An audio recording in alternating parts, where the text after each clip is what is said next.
नमस्कार, मैं हूं आपके साथ सोनम सिंह। आप देख रहे हैं इंडिया न्यूज उत्तर प्रदेश उत्तराखंड। वक्त हो गया है न्यूज ग्राउंड रिपोर्ट का। तो अहम खबर के साथ बुलेटिन की शुरुआत करेंगे। लखनऊ से बड़ी खबर सामने आ रही। मुजाहिदीन आर्मी मामले में अब बड़ा अपडेट है। 4 आरोपी लखनऊ कोर्ट में पेश किए गए हैं। 8 दिन की पुलिस रिमांड मिली।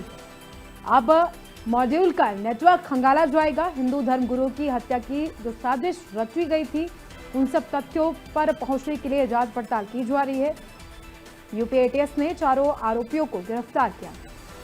मुजाहिदीन आर्मी मामले में ये बड़ा अपडेट बता रहे हैं आपको। 4 आरोपियों को लखनऊ कोर्ट में पेश किया गया है। 8 दिन की रिमांड पर पुलिस ने चारों आरोपियों को लिया है। मॉड्यूल का नेटवर्क भी अब खंगाला जाएगा कि कहां से इनके तार जुड़े हुए हैं, कौन कौन से और लोग हैं जो इस पूरे मामले को लेकर जो पूरी रणनीति जिनके तरफ से तैयार की गई है। तो चारों आरोपियों को लखनऊ कोर्ट में पेश किया गया है। पुलिस की तरफ से 8 दिन की रिमांड कोर्ट से ली गई है। अब 8 दिन तक चारों आरोपी रिमांड पर रहेंगे। एक अहम जानकारी अब तक पहुंचा रहे हैं। 5 आरोपी लखनऊ कोर्ट में पेश किए गए हैं। 8 दिन की रिमांड पर पुलिस ने 5 आरोपियों को लिया है। अब मॉड्यूल का नेटवर्क भी खंगाला जाएगा। यूपी एटीएस ने सभी आरोपियों को गिरफ्तार किया था और अब कोर्ट में पेश किया गया है। कोर्ट में पेशी के दौरान पुलिस ने सभी आरोपियों की रिमांड ली है और अब 8 दिन के लिए सभी आरोपी रिमांड पर रहेंगे। पुलिस की तरफ से इनसे सख्ती से पूछताछ की जाएगी और नेटवर्क के मॉड्यूल को भी खंगाला जाएगा कि आखिरकार इनके तार कहां से जुड़े हैं और कहां से इनको ये ट्रेनिंग दी जा रही थी। तो ज्यादा जानकारी के लिए हमारे सहयोगी अभिषेक सिंह जुड़ गए हैं हमारे साथ लाइव। अभिषेक, देखिए, चारों आरोपियों को गिरफ्तार किया गया, उसके बाद एटीएस ने पुलिस के हवाले किए। अब जांच पड़ताल आगे बढ़ी और आज आखिरकार लखनऊ कोर्ट में इनकी पेशी कराई गई। क्या कुछ जानकारी है इसको लेकर? देखिए, यूपी एटीएस का एक बड़ा क्रैकडाउन था। जो जानकारी मिल रही थी कि मुजाहिदीन आर्मी नाम से एक टेरर ग्रुप तैयार किया जा रहा है, जिसमें कुछ लोगों को न सिर्फ शामिल किया गया है बल्कि इनके खतरनाक मंसूबे हैं। आतंकी और जिहादी मंसूबों को लेकर ये नौजवानों को अपने साथ जोड़ रहे थे और खासतौर पर सोशल मीडिया का बड़ा इस्तेमाल कर रहे थे। यानी सोशल नेटवर्किंग साइट्स पर वो लोग जो सिस्टम से नाराज हैं, वो लोग जो किसी तरह अपनी प्रतिक्रिया जाहिर करते हैं, नाराजगी जाहिर करते हैं, उनको ब्रेन वॉश कर किसी बड़ी घटना के लिए अंजाम देने के लिए तैयार कर रहे थे। और इस नेटवर्क के ये 4 लोग शुरुआती दौर में गिरफ्तार हुए थे और इन 5 को, यानी 5वीं गिरफ्तारी के बाद इन 5 को आज कोर्ट में पेश किया गया, जहां इनकी 8 दिन की रिमांड मंजूर हुई है। और अब इस कस्टडी रिमांड में इनसे न सिर्फ गहन पूछताछ होगी बल्कि नेटवर्क से जुड़े बाकी लोगों के भी तार खंगाले जाएंगे।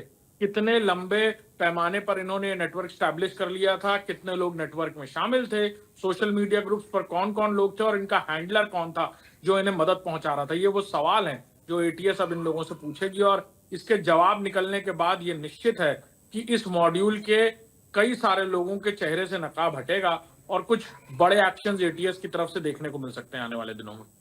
अभिषेक, इस पूरे मामले में कहीं ना कहीं विदेशी फंडिंग का भी जो आशंका है वो जताई जा रही है। कहा जा रहा है कि इस पूरे मामले को लेकर विदेशी फंडिंग भी की जा रही थी। देखिए, निश्चित तौर पर इस तरह का मॉड्यूल तैयार करना और बाकायदा किसी बड़ी घटना को अंजाम देने के लिए इंतजामात करना, ये बिना मदद के संभव नहीं है। और शायद यही वजह है कि अब इनको फंड्स कौन कर रहा था। कोई स्लीपिंग मॉड्यूल भारत में ही था जो मदद कर रहा था। किस टेरर आउटफिट से ये लोग प्रेरित हैं, कहां से इन्हें मदद मिल रही है, वो सवाल हैं जो एटीएस खंगाल रहा है। और कई सारे बड़े सवालों के जवाब इस रिमांड के दौरान निकलने वाले हैं। चलिए, ठीक है, तमाम जानकारी के लिए आपका बहुत शुक्रिया।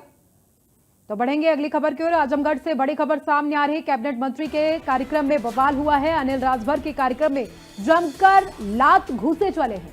बीजेपी के 2 पक्षों में जमकर मारपीट देखने को मिली है। बवाल के बाद एक पक्ष थाने पहुंचा है। मारपीट की घटना के बाद बड़ी संख्या में फोर्स को भी तैनात कर दिया गया।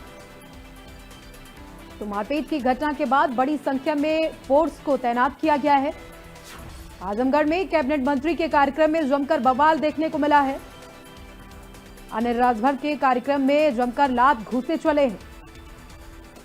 बीजेपी के 2 पक्षों में जमकर मारपीट हुई है। मारपीट की घटना के बाद इलाके में फोर्स को तैनात किया गया है।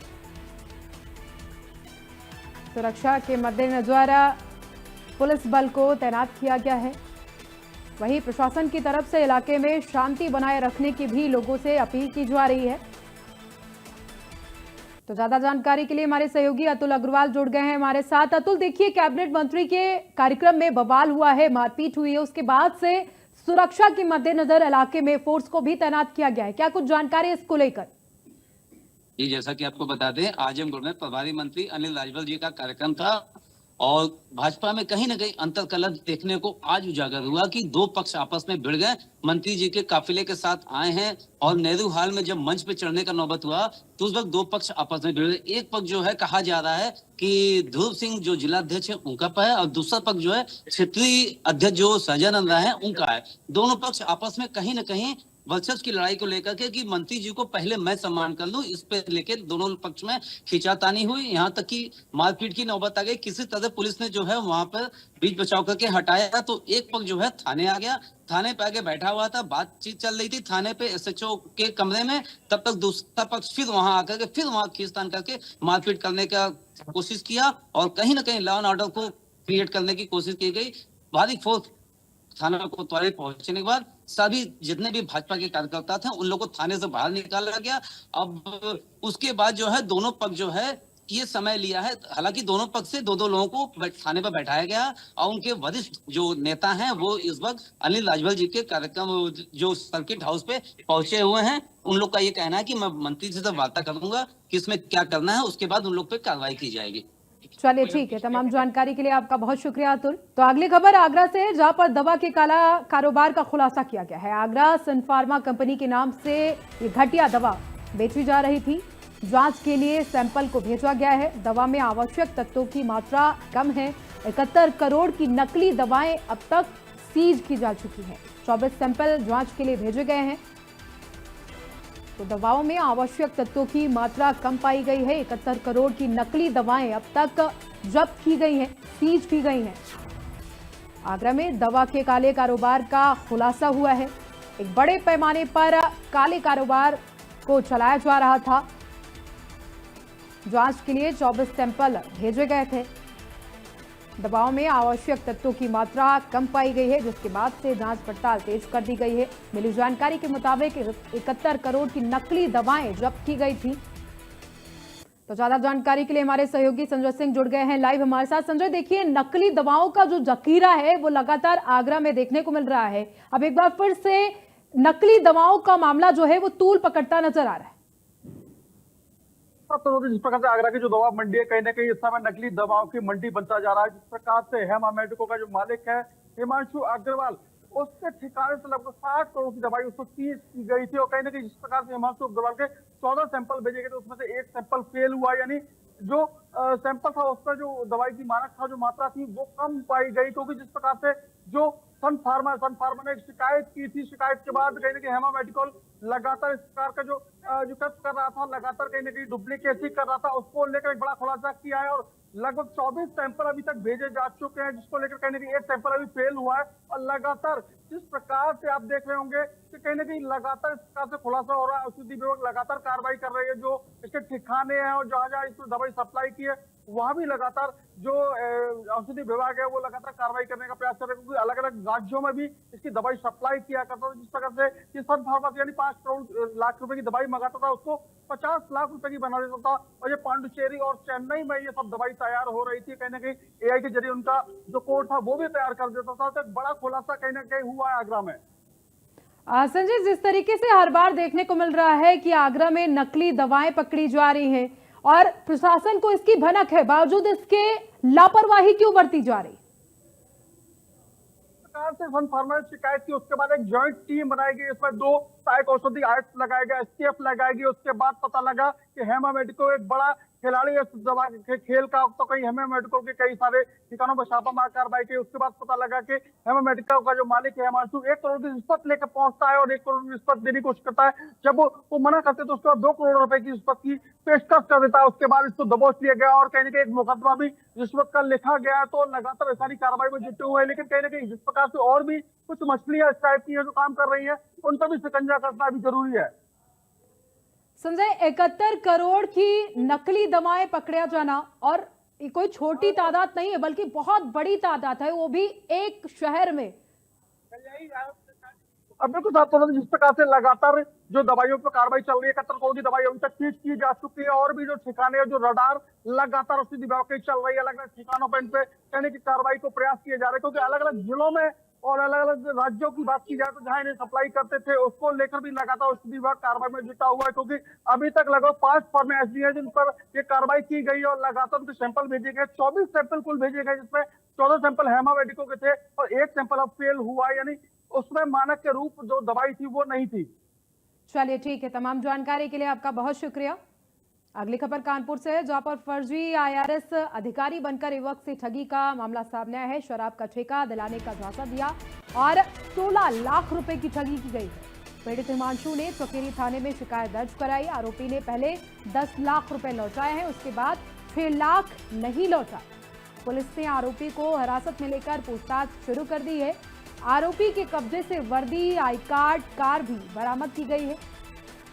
मिली जानकारी के मुताबिक कार के ऊपर भारत सरकार बाकायदा लिखा हुआ है। नकली आईडी कार्ड, नकली वर्दी भी पुलिस ने बरामद की है। तो कानपुर में फर्जी आईआरएस बनकर युवक से ठगी का मामला सामने आया। अगली खबर सहारनपुर से है, जहां पर पुलिस और बदमाशों के बीच मुठभेड़ देखने को मिली है। एनकाउंटर में 1 लाख का इनामी बदमाश ढेर किया गया है। हत्या, लूट समेत कई मामलों में आरोपी था। बदमाश इमरान पर 13 से ज्यादा मुकदमे दर्ज थे। मुठभेड़ में थाना गागलहेड़ी इंचार्ज भी घायल हुए हैं। कब्जे से 2 पिस्टल, कारतूस, बाइक भी बरामद की गई। तो सहारनपुर में पुलिस और बदमाश के बीच मुठभेड़ हुई है। एनकाउंटर में 1 लाख का इनामी बदमाश ढेर किया। हत्या, लूट समेत कई मामलों में वांछित आरोप। बदमाश इमरान पर कई मुकदमे दर्ज हैं। 13 से ज्यादा मुकदमे दर्ज बताए जा रहे हैं। कब्जे से 2 पिस्टल, कारतूस, बाइक भी बरामद की गई।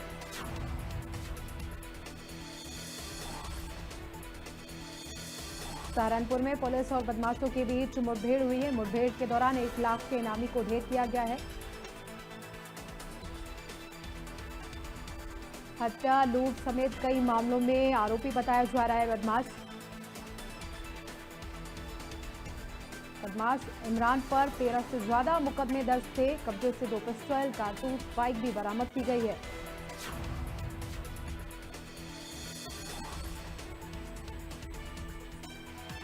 पुलिस प्रशासन की तरफ से एनकाउंटर में 1 लाख का इनामी बदमाश ढेर किया गया है। मिली जानकारी के मुताबिक मुठभेड़ के दौरान बदमाश को ढेर किया गया है। हत्या, लूट समेत कई मुकदमे दर्ज थे। बदमाश इमरान पर 13 से ज्यादा मुकदमे बताए जा रहे हैं। ज्यादा जानकारी के लिए हमारे सहयोगी प्रशांत त्यागी जुड़ गए हैं हमारे साथ। प्रशांत, 1 लाख का इनामी बदमाश पुलिस एनकाउंटर में ढेर किया गया है, क्या कुछ जानकारी है इसको लेकर? जी बिल्कुल, मैं बता दूं, जो ये इनकाउंटर में ढेर हुआ है बदमाश, ये शामली का रहने वाला है, इमरान नाम है। इस पर 1 लाख रुपए का इनाम घोषित था। लूट और डकैती की घटनाओं में ये लगातार शामिल था और कहीं ना कहीं पुलिस के लिए सिरदर्द बना हुआ था।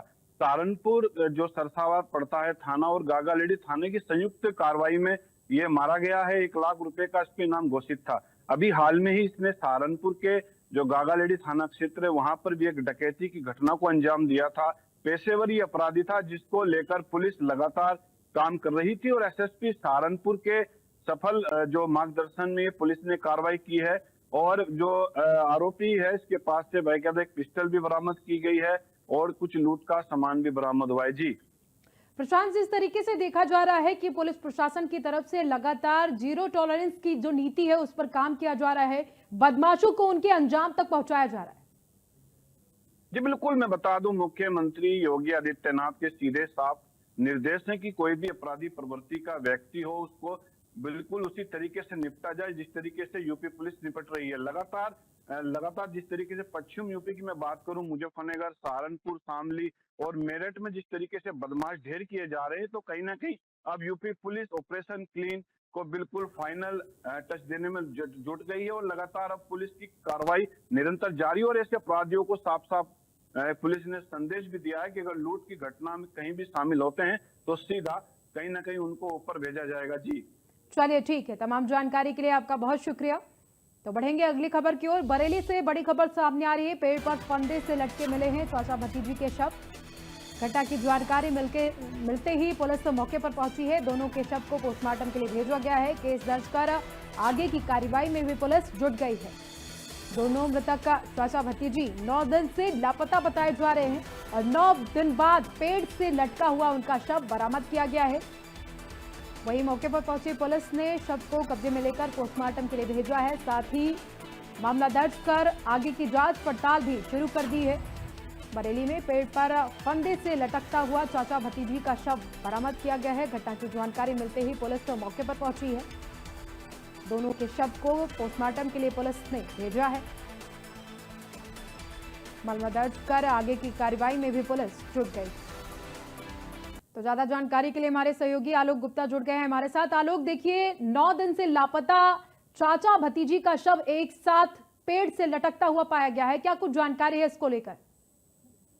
जी बिल्कुल, जैसा कि बता दें, बरेली के थाना फरीदपुर का पूरा मामला है। यहाँ पर एक चाचा है, वो भतीजी है, वो साथ में घास वगैरह काटने जाते थे। जो अपने जानवर हैं उनको घास चराने जाते थे, तो रास्ते में कहीं ना कहीं उनसे आपस में प्रेम संबंध हो गए। दोनों के परिवार इससे राजी नहीं थे, जिसकी वजह से वो दोनों लोग अभी कुछ दिन पहले घर छोड़ के चले गए थे और लड़की के परिवार वालों ने लड़के के खिलाफ मुकदमा भी पंजीकृत करके आया था। 9 दिन से लगातार पुलिस उनकी तलाश में थी। तो आज पुलिस को सूचना मिली कि एक खेत में देखो पेड़ से युवक युवती के सब लटके हुए मिले हैं, जहां पर पुलिस ने जाके उनको सबको बरामद किया और उनको शिनाख्त उनकी उन्हीं 2 लोगों के नाम से हुई है जो घर से भागे हुए थे।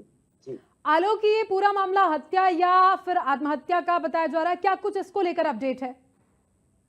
जी, अभी तो पुलिस ने स्पष्ट रूप से कहा है कि दोनों में प्रेम प्रसंग था और दोनों के परिवार इसलिए उनकी शादी के लिए राजी नहीं थे। कहीं ना कहीं देखा जा रहा है कि दोनों का प्रेम प्रसंग का मामला ही लग रहा है, लेकिन पुलिस हर तरीके से हर पहलू पे इसकी छानबीन कर रही है और फॉरेंसिक टीम सहित वहां पर जांच की जा रही है। अब आगे देखने में आएगा कि पोस्टमार्टम और उसका बिस्तर भी सुरक्षित किया जाएगा, कि आगे देखना है कि इसमें क्या निकल के आता है।